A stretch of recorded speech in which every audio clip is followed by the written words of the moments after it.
of you. I thought he was going to talk about me, right? But he said points. Yeah, if you want to earn points, you have to use your phone. Similarly, if you have to stick through all the information that I'm going to share in the next 20 minutes, please have your phones ready and take pictures, right? Because there is a lot we are going to cover today. All right, 5 things that I'm going to cover today are the black box problem. Black box got mentioned in the last couple of talks. I will talk to you about what it really is. Then I'll talk to you about what are open models and how you, as individuals or entities or companies or whoever you are, as a human being, can control AI as much as you want to the level of making sure it responds to how you want it to respond. Then we're also going to see what Gemma and Gaia can do together as your local AI inference. When I say local, it means edge devices like your mobile phone or your laptop, right? With that out of the way, we're also going to see how do you scale beyond running from your laptop, right? And the last one is, of course, I'm going to talk to you about what next. What is the point of spending 20 minutes listening to this man with white hair on his beard, right? I'm going to talk to you about that at the last. Good things for the last, right? Let's jump into it. AI today. What is a black box? How many of you know what a black box is? Fair, right? You're dropping a file, you're dropping a PDF, you're dropping some form of information, you get some form of output. But how many of you know really how that happens? Right? I'm not talking about embeddings, I'm not talking about vector databases, I'm not talking about RAG. I'm talking about how are these AI models, right, able to respond to your information in such an accurate fashion sometimes, and also sometimes very vague and also very wide, right? Let's see what the black box problem really is, right? It's like, wow, there is a lot of people here. I feel like I'm talking a political rally. Vote for me. I'm not contesting yet, but okay, right? Black box is, hey, okay, here we are. Okay, we don't know what goes on inside. How many of you know what goes on inside of an LLM? Amazing, thank you so much. This may not be relevant for you, but I'm going to simplify this for all the students and all the working professionals to make sure they understand this better, right? It's like asking a chef to make the best dish he can, but he will never tell you what the ingredients are. He will never tell you how it is made. All you have to do is trust and eat it, right? He will also not tell you if you will survive or die. It's all in your hands. That's what black box AI really is, right? I'm not taking one name or 2 names, right? That's what generally every black box AI is. But the best part about black box AI is they're really good, right? They are super amazing that all of us are now addicted to them. Just like how we were addicted to Uber and Ola when they launched, today we are addicted to Vertex AI, Gemini, ChatGPT, right?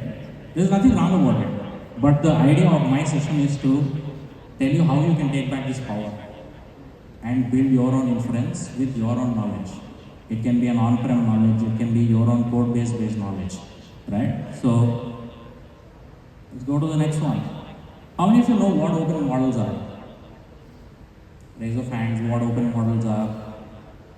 Oh, okay, it's not that complicated. Open models are open source models where you have full control and visibility of how the model is created, what you can do with the model. You can pretty much modify the entire architecture of the model, give it whatever data you want and structure it in a way that you can ask it questions and respond based on the information that you really give it, right? That's in simple words what open models are. How many of you use an open source LLM? Raise your hand. Oh, awesome. This is going to be a fun one for all of you. How many of you have not used an open source LLM? Oh, beautiful. This is also going to be fun for you. Right? I'm not going to disappoint you. By the time I walk out, either you are disappointed with me or I am disappointed with myself. Right? Let's see what is going to be the outcome. Right? I know your problem is not my problem is not your problem, but let's see what the common problem today we are trying to address. Right? How many of you used or tried running an open source LLM on your own machine? When I say machine, it can be your own server. Perfect. Awesome. I'm going to show you, for all of you who did not raise your hand, I'm going to show you how to do that on your own machine. When I say machine, like I said, laptop, mobile, Raspberry Pi, right? Okay, what are open models? We already discussed what open models are. They have public weights, you can see how they are trained, what data they are trained on. They have a transparent design. They have full free access for all of you to download. Like good old days, you don't have to pirate anything. You can go download from Hugging Face, run it on your machine in under 10 minutes. Right? And where can you use them? There are multiple places where you can use them, like I said, on your machine or on GCP. There are multiple avenues where you can use all these open source models.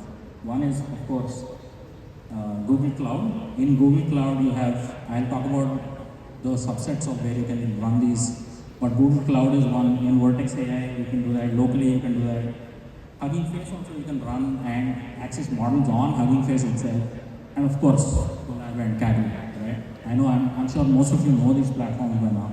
Let's see what Gemma and Gaia together can do so that you can understand what local inferencing is, how you can run your own AI with your own control, right? Okay, what is Gaia? Gaia is a decentralized open source platform, fully open source, that any of you can today clone, customize and run on your machine, right? What you get with Gaia is an LLM. In today's demo, I'm going to show you how you can use Gemma 3. You also get a RAG through quadrant vector database. If you are a fan of PG vector or Pinecone, free to customize. It's all open source, right? I'm not talking about a tool where you have to pay for it, right? And then you have prompt manager, you have embedding models.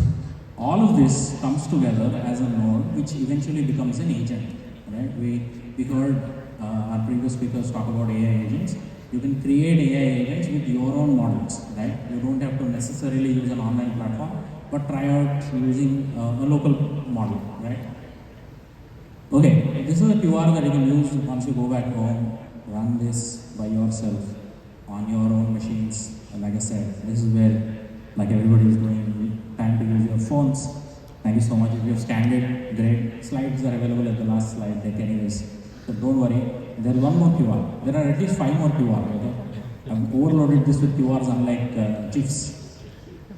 Right, so what you can build with the local inference platform that I was talking about is some of these, right? You can build local chatbots, you can build AI dev assistants, you can run fully locally offline, right? You don't have to host it anywhere. It's always running on your machine. I'll show you how it is running on my machine also, right? Then you can also, like I said, edge devices. We support Raspberry Pi, mobile phones, or MacBooks, or even your Windows machines.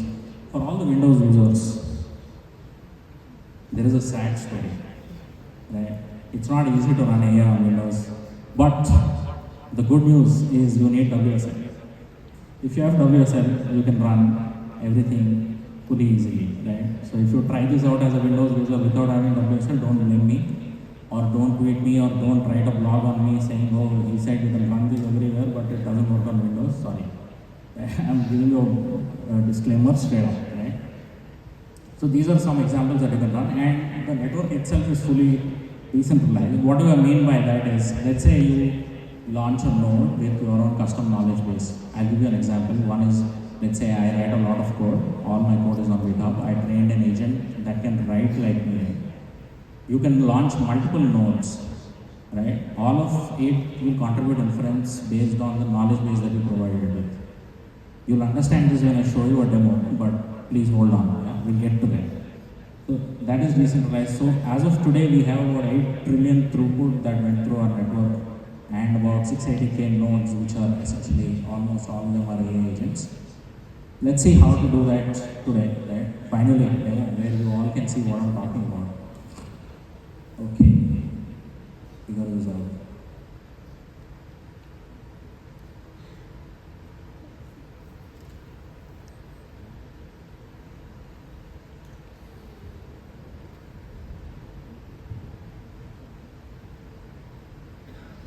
Okay, this is much better. Awesome. I hope you're all able to see until the end. Don't worry, I'll zoom in. Right? Perfect. This is great, yeah? All of you can see at the end? Okay, amazing. Thank you so much. So, to install Gaia as your local inference, all you have to do is 3 steps. One is you install the CLI. I'm not going to do all of that because internet works. You're not doing a workshop, right? In the workshop you'll have access, but since we don't have access, I've obviously downloaded everything offline, right? to not be a clown here trying to download a 3.5 GB model, right, in under 20 minutes on 5G, right? So you install the Gainet CLI. Step 2 is you run Gainet init, and then step 3 is you run Gainet start, and you have a URL. Now this URL is curl compatible, right? If I go back to my terminal, this is the URL, right? You can also run it locally if you don't want a URL. If you are not fancy or stuck with having a URL, you can always run this locally by yourself, right? If I open this now, what you can see is what the model is that is running on this machine. Like you can see there is Gemma 3, 4 billion parameter model. Why 4 billion? 4 billion is the ideal one before your system dies if you have a 16 GB RAM, right?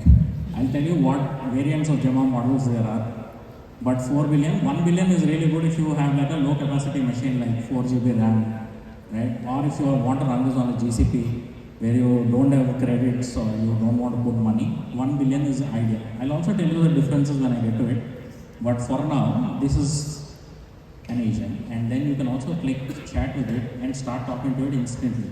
All of this will happen if your internet speed is amazing. This will happen in about 15 minutes, right? If not, we all have to wait. Like you can see, you can customize the system prompt, you can start talking to it. There is a curl API that is available. You can run it completely in your terminal. For all of you who can't see, this is the curl API. Right? If you run it locally, what you get here is localhost 8080. Right? Are you all still with me? Okay, thank you so much. I hope I'm not making you sleep. There is more. I hope the other demo works for you today.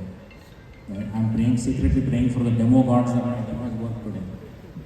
Okay, so that's what Gai is. You have a node, you have a knowledge base. Now how do you customize the knowledge base? Very simple. So if I do config.json, this is where the brain is. Like you can see, okay, the chat is the embedding model from Hugging Face. Gemma 3, 4 billion, like I showed, right? Then there is embedding model. If you want to generate embedding, you can use any embedding specific model. I specifically like using GDE Quen and not Gemma because this one is much better with CSVs and PDFs when it generates embeddings. And then there is system prompt and drag prompt that you can customize, right? All of this is here in my local machine. I'm not using G-Cloud or any online platform, right? That's how you can customize. That's how simple it is. Now let's go back to my demo and start continuing from here.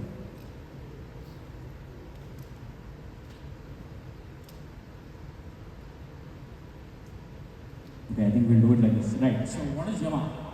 Gemma is the open source model released by Google. The latest one is Gemma 3. It comes in about 4 variants, 1 billion, 4 billion, 12 billion and 27 billion. I'll tell you how to use each of these in your context and with your specific use cases. But it also supports 140 plus languages if you are into building applications or if your use cases are in building multilingual applications, right? And it is also, of course, free and openly accessible, right? You can also access Gemma 3 by going to Google AI Studio. I know many of you raised your hand when the previous speaker asked about how many of you use Vertex AI, right? How many of you use Google AI Studio?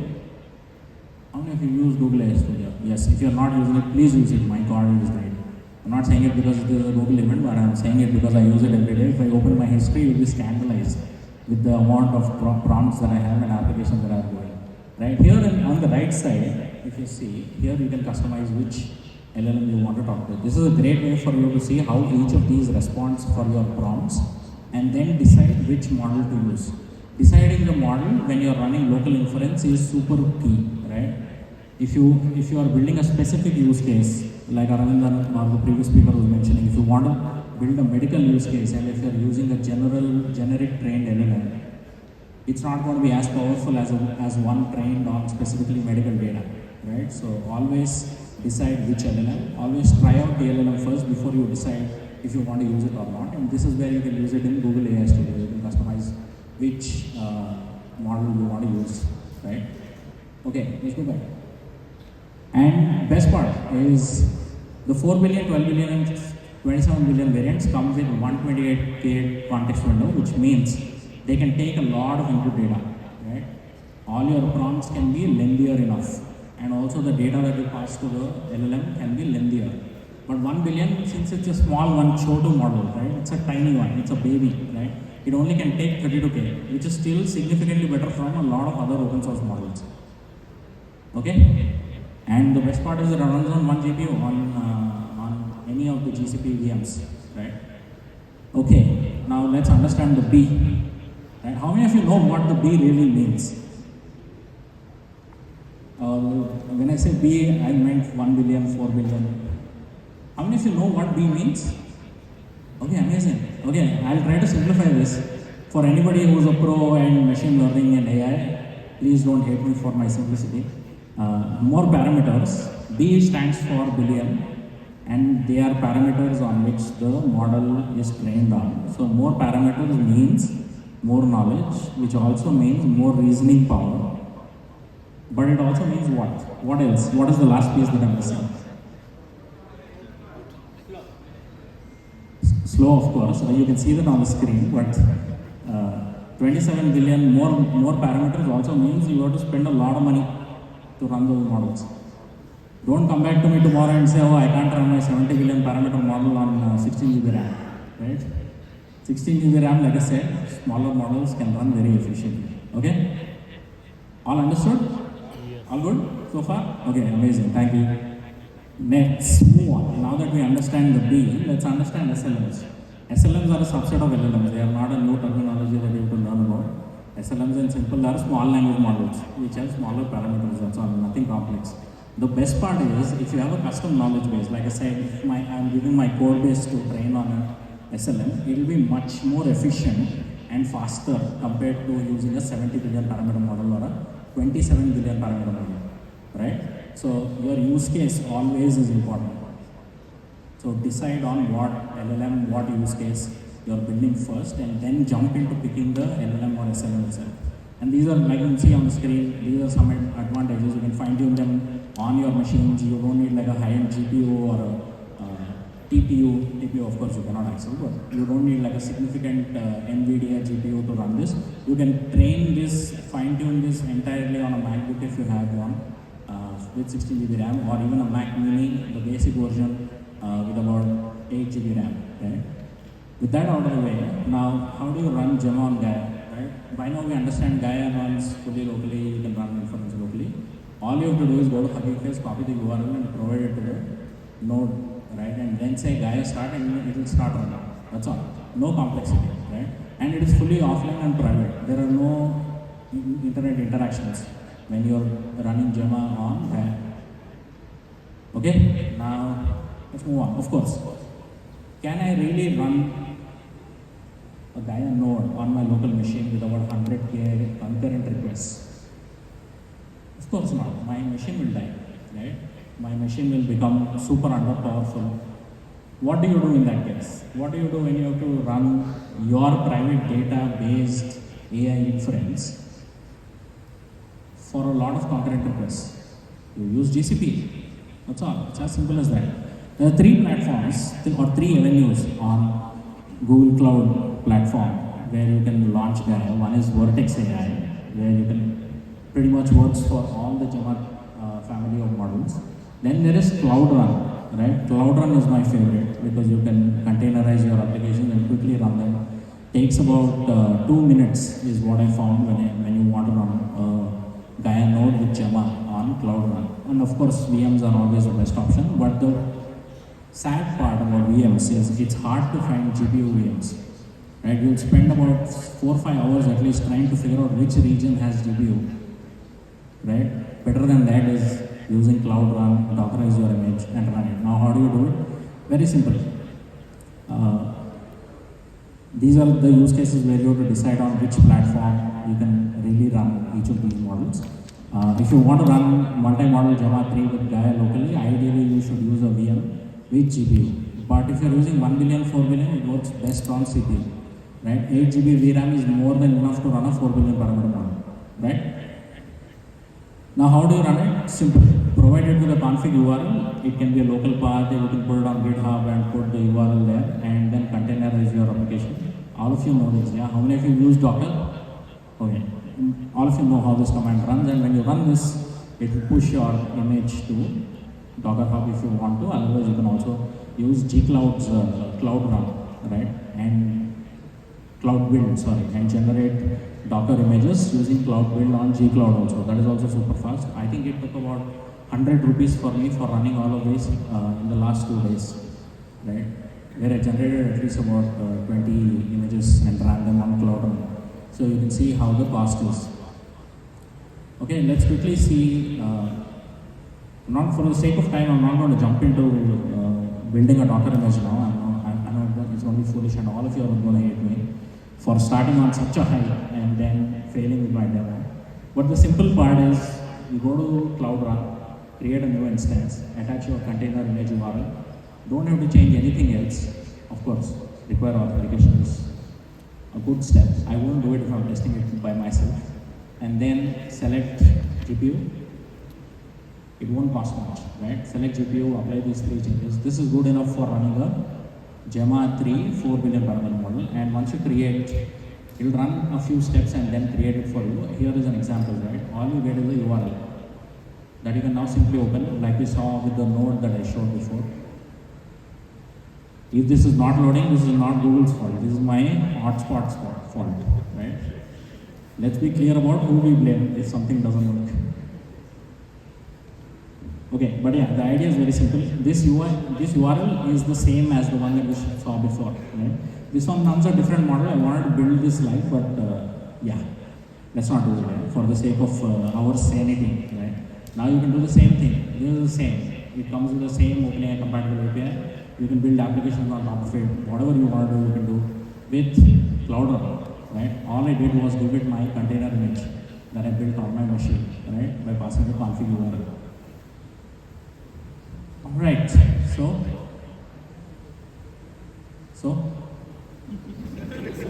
if all of you are laughing, this is very relatable, right? Yes.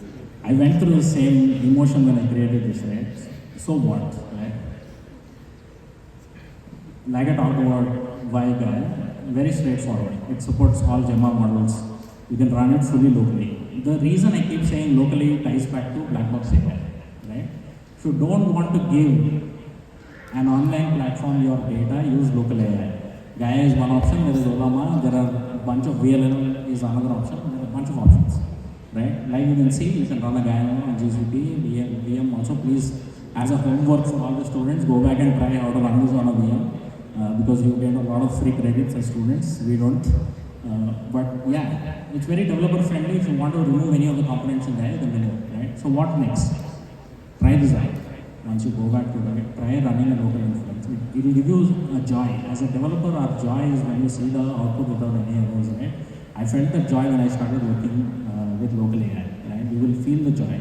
And try using more open source LLMs with custom knowledge bases, right? I'm not saying stop using ChatGPT or Gemini. Please use them. They will still improve your workflow. But for very specific use cases, if you're a startup, if you want to run on-prem AI, this is a good option, right?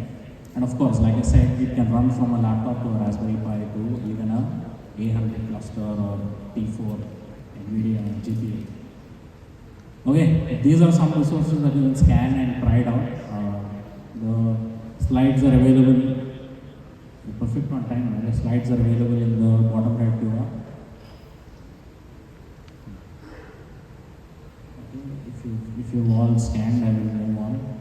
Take a picture. You can scan it on your computer also. Come on, fast. Okay. Thank you so much for paying attention for the last.